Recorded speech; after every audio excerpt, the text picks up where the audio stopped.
নমস্কাৰ। আজি মই মোৰ কিতাপবোৰ ঠিক কৰি থাকোঁতে এই ৩টা ডায়েৰী মই বিচাৰি পালোঁ। আৰু এই ৩টা ডায়েৰীত বহুত কিবা কিবি লিখা আছিল। তাৰে ভিতৰত এইটো ডায়েৰীত সেই ক্লাছ 6তে এটা মই সৰু কবিতা 10 লাইনৰ কবিতা বুলিও নহয়, কেইটামান লাইন মোৰ মালৈ লিখিছিলোঁ।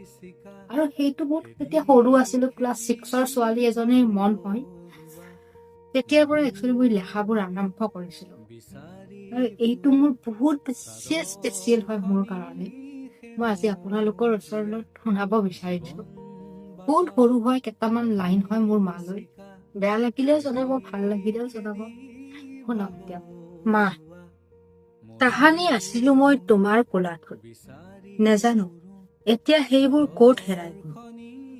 তাহানি শুনোৱা ৰজা-ৰাণী সাধু কথাবোৰ আছে মোৰ এতিয়াও মনত। ঘৃণাকৃত সমাজত তুমি কিয় মোক অকলে এৰি থৈ গলা।